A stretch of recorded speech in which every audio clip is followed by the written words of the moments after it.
ICT in the teaching and learning for teachers. The objective of the survey is to determine the responsiveness of the teachers who teach for more than 5 years involving technology. Before the survey was conducted, the group clearly stated the objective to the participants and asked for their consent to use the responses for academic purposes. The survey was conducted online due to COVID restriction. There are 20 participants in the survey who teach for more than 5 years.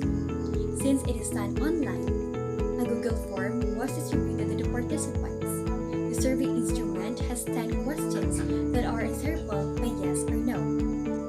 To consolidate the data, the group made a table that shows all the summary of the responses, a graph that indicates the number of yes and no responses per item, and another graph that shows the percentage of the yes and no responses per item.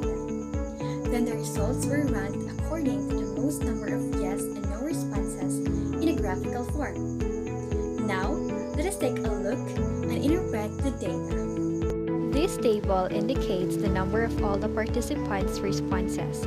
It also indicates the individual responses of the participants per item. The black text inside the table represents the yes response, while the red text represents the no response. Figure 1 shows the number of yes and no responses per item. All the items except for item 6 have scored more than 17 yes responses, whereas item 6 scored 13 no responses. The rest of the no responses scored less than 3. Items 1 and 10 got a perfect 20 yes responses. It means that all of the participants integrate technology into their teaching and enjoy using them.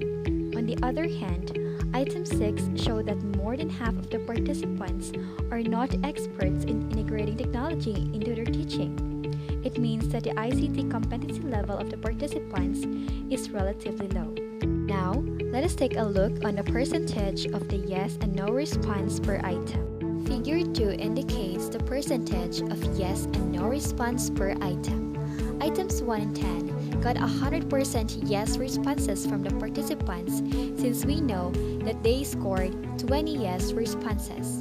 On the other hand, since item 6 scored 13 no responses, then it means that it has 70%. The other percentage of the no responses have garnered less than 15%. It means that only a few of the participants are not responsive with the use of technology. Figure 3 classifies the rank of the items with more yes and no response. Based on the figure, items 1 and 10 ranked first among all the yes responses. It means that the integration of technology in teaching and the joy it has on the teachers is significantly high. It is followed by items 3 and 5, which means aside from integrating technology in the class, they still use non-digital resources in teaching.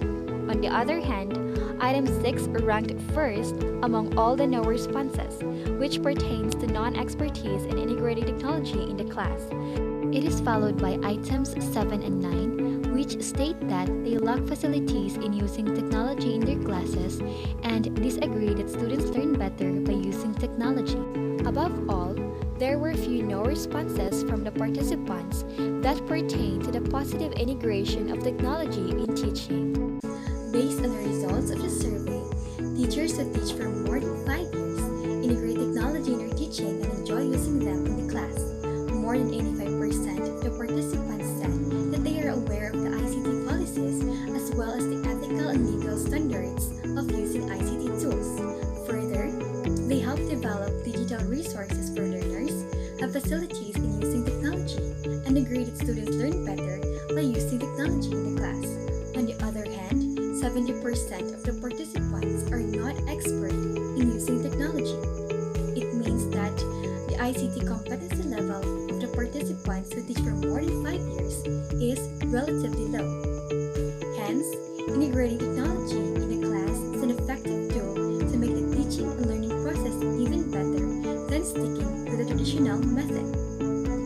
Learning how to use technology in the class will also